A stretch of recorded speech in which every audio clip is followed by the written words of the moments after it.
This fall, the brightest minds in finance will flock to Florida for a weekend that will change your life, with insights from the brightest stars in the financial universe and an event that will bring them all together. Presenting the first annual T3 Live Finance Festival at the Mayfair Hotel and Spa in Coconut Grove, Florida, for a weekend you'll never forget and memories that will last a lifetime. The Finance Festival, a Todd Harrison production, brought to you by T3 Live and TradeStation.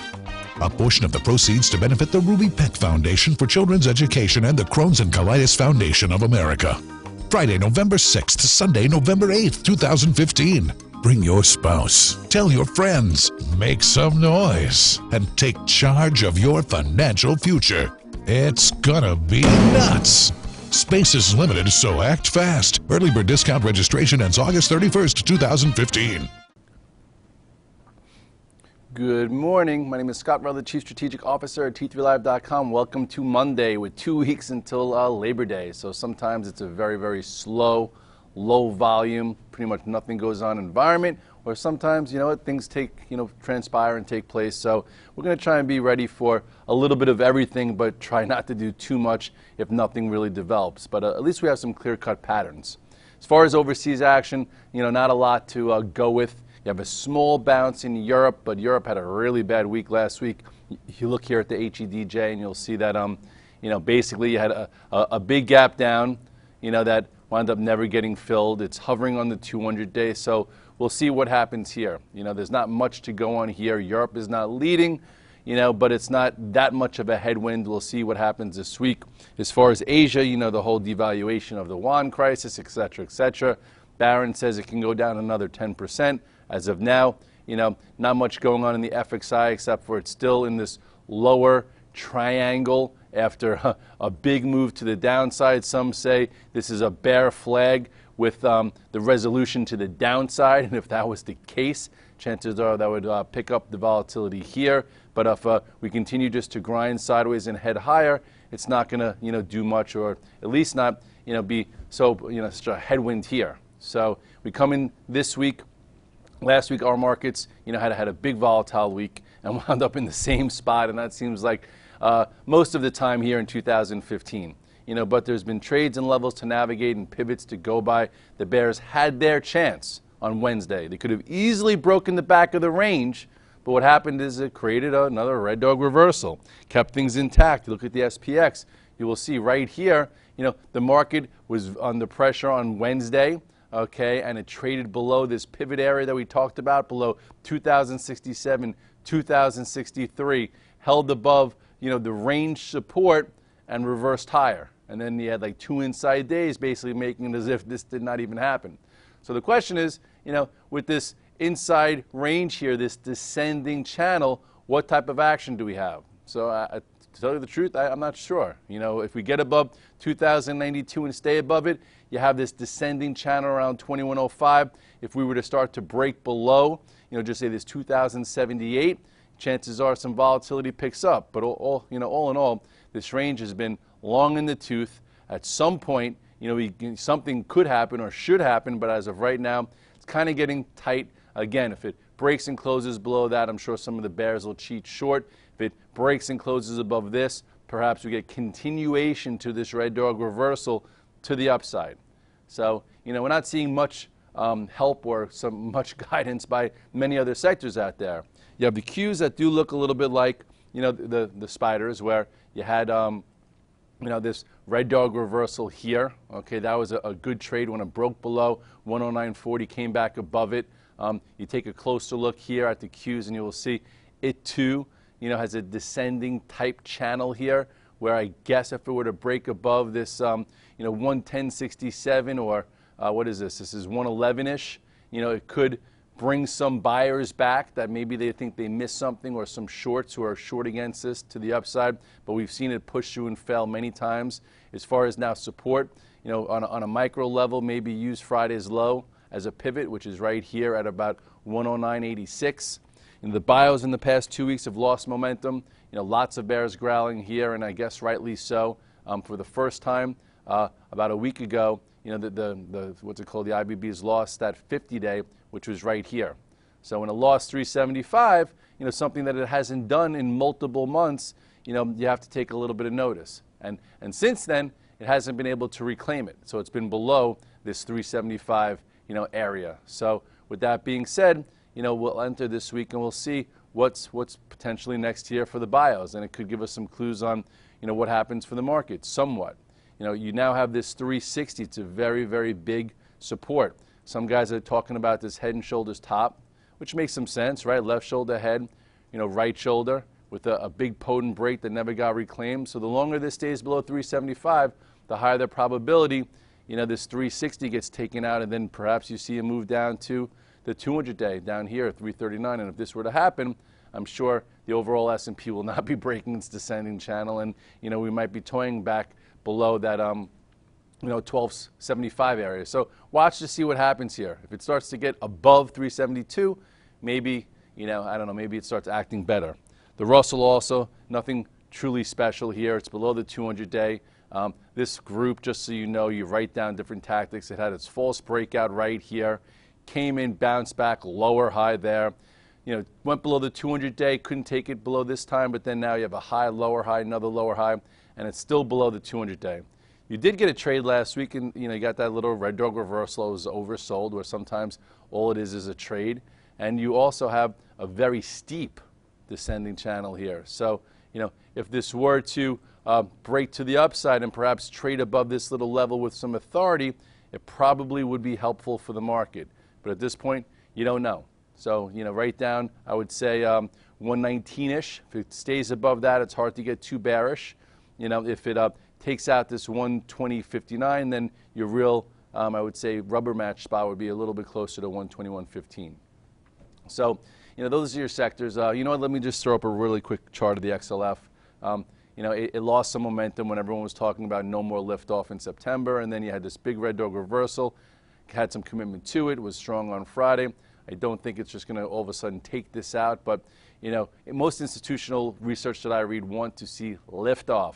But with everything going on, it might not be September, but we should want it to be. So anyway, we'll see what happens here. The XLF is still, I would say, leadership group also, and the market will need that to continue in order to get some kind of sustainable move.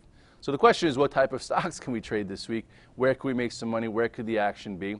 And there are some names that are acting well. It's just a question of, can you actually buy it high and sell it higher versus just in the hole versus pivots, which isn't the most fun trade. Apple, just real quickly, still nothing special, but you do have a lower level here. Okay, first of all, take a quick snapshot here. This is your upper support. This was your gap down after earnings. Here was that little bear flag that it broke, gave you downside action, and now you had a pretty nice red dog reversal right here.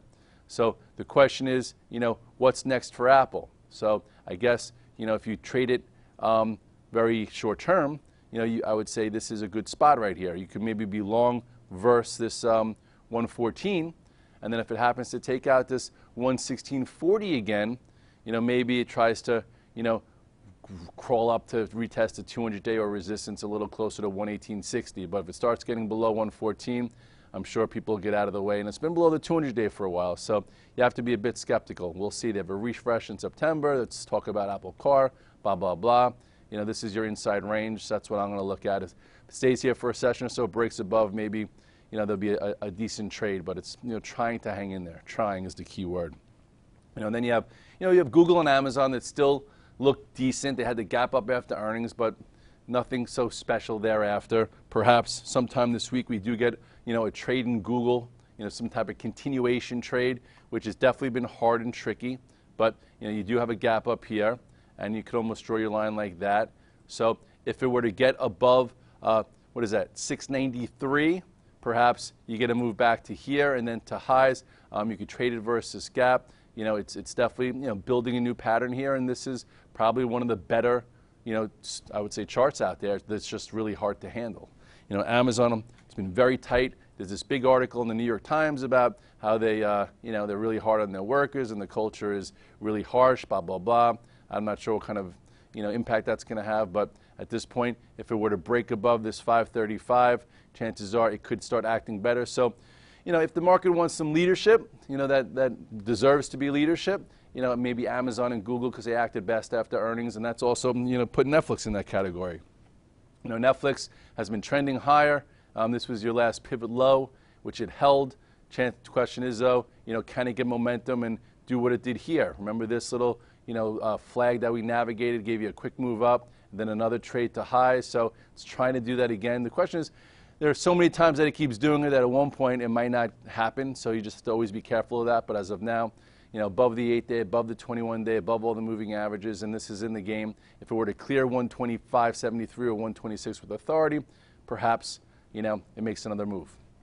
So, watch to see what those stocks are doing. I would not overtrade them and just make sure that they're in play because each day that changes. This morning there was a huge upgrade by Morgan Stanley on Tesla. Tesla's been a little bit broken since earnings. Didn't really give you some signs that that could happen. I bet you there are some traders actually even caught short here because, you had this quick move up, looked like it was a sell into resistance, and now boom, it's up like, 13 points. There is a gap to be filled at 260. I would not be chasing it from the long side here, but you better make sure you're comfortable maybe fading it. If you are caught short here because you've, 3 days up, thought maybe a bad bounce, it happens. So, I'm flatted actually, but I might look to short it versus spot. Okay, we'll see what happens here, but all in all, we'll see what today's gap brings and then how to approach it moving forward. A more constructive name that looks really good, that has earnings out of the way, is your Mobileye. I've been talking about this stock for, about a year or more. You had your descending channel break when finally it was in the right hands. You had your red dog reversal here. I think this is pretty much when we said to put it in the drawer or start learning how to trade it, and then, it had its move above the prior high. So, you look at the chart now, nice upper level, has earnings behind it. That's your snapshot. You take a closer look here, and it seems like if you have it in the drawer, great. If you're looking to trade it, perhaps this is going to be one of the first few stocks to make new highs. It perked up on Friday. Unfortunately, I did not see that. I was at my desk the last hour. I was, had people in town. But anyway, so it starts to clear this. I guess you just hold it and it can go. I think some guys still have options in it. You bought the 60s or whatnot. You could just sit and see what happens. You have a month going into September. As far as another momentum name that got hurt last week, that was SHAK. SHAK gave you a few signals though that it was going to be trouble. The first thing was with SHAK, it reported earnings, okay, and then when it couldn't hold this 72 area, that was your sell signal, right? Sell signal can't hold momentum level, you sell it. Closed weak, you're out. Then it announced its secondary on this day with $60 as the price. If a secondary happens and it does not hold price, you do not trade it. A few of us tried it around 60, but when it couldn't hold 60, a lot of pressure comes in. All those guys who got the stock at 60 now need to know what to do with it, and usually they have no commitment to it because they're just in there for the free money, so they sell it. So, pretty broken name right now. If you want to look at it just in case it's sold out, 54.11 is your pivot. Use that as your pivot moving forward right there. Could give you some type of red dog reversal if, trades below it and the last little guys who held on get out and then perhaps it rebuilds, but not much there. Some asked me to take a look at a solar name. The only solar name that looks somewhat decent here, which doesn't even look great, is this FSLR, gapped up after earnings, still hanging in there. Maybe, there's another trade there to the upside if you want to look at a solar name. As far as social media, Facebook still best in breed. It did a red dog reversal that Monday, if you remember, that Wednesday right here, around that 91.80 pivot. Now, if you take this out of the way, there is a nice descending little trend line here. First spot would be to get above this, or say 94.75 and hold it. If that were the case, maybe it continues. Your next point of reference comes in around 97 and the highs. So if this wants, some leadership, it can get some there. As far as, banks, so guys like Red Dog, if the banks go, which is a good one. At this point, Goldman Sachs really just held a 200-day, doesn't have a great pattern. Let's see how JP Morgan looks. JP Morgan, kind of looks the same. All of these things look somewhat the same, where I don't know if you could buy strength yet. They're all going to have walls of resistance. JP Morgan's wall of resistance will come in right around there. So if you look at the chart, what is that wall of resistance? Comes in around 68.25-ish. Okay, Citigroup, what are you doing? Also, I guess a lot of these had their that capitulation trade when it put the red dog reversal in. You've seen some commitment to it, but they all need some time here, which I wouldn't just go after it today. Maybe a little bit later in the week it'll have a better setup. And in order for the S&P to maybe take out that 2100 area again, it's going to need the banks, and it's also going to need oil to stop going down. We saw a little bit of a trade in some of the oil names we spoke about, or the oil sector, the XLE and the XOP. The XLE, if you look at it here, it put in that little outside day.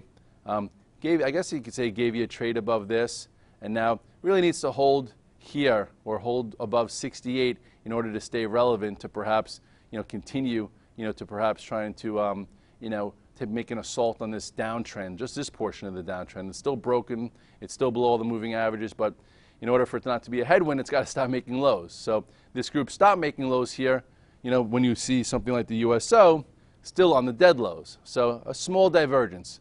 Guys wanted to know when you could have got back out of that oil trade, and remember this channel here when people were trying to position for a second half of the year move. Well, that's what happened there. So that's why there's a lot of people in pain. People thought perhaps you could buy the first, second quarter for a third, fourth quarter, considering that last year was the year to be a seller of it, and still hasn't found a friend. So with that being said, it's kind of tough there. XOP, also, if you sold it here when it broke this head and shoulders top pattern, look how obvious it looks after the fact. Left shoulder, head, right shoulder. 200-day was the neckline, and then pow. Then you had a bear flag here. Everyone's like, oh, why isn't it rallying? Why isn't it rallying? You know why? Because it probably wanted lower prices. But head and shoulders pattern, big move lower, no rally, bear flag, and that's where it is now. And if you look at where it is now, same type of thing, broken groups. You have to watch very closely. You had your reversal day there, and now it really needs to hold above this 38. Otherwise, it could retest those lows. And we've seen these type of bounces many times to go lower. Is this one going to be different? You don't know, so that's why you want to be careful. So all in all, we're starting the week. Futures are basically flat. There are some stocks that are more constructive than others. If we're going to see signs of leadership come in to potentially bring us up, you're going to have to see probably Netflix get better, Google, Amazon, Apple's going to hold in there. And then as far as Mobileye, that's in its own little class right now, looks good. You're going to need some bank support, and that oil is going to have to bounce. So a lot of things have to happen, in a week when most traders are on vacation and we're waiting for Fed minutes on Wednesday. So, keep it light. Sometimes not losing money is making money, and if some things develop, be pleasantly surprised. I'll be on the virtual trade floor, all week, and I will be writing my note, and I will be here. I'm not on vacation, so, tweet at me if you have any questions. Hope everyone had a great weekend. See you at the recap. Have a great day.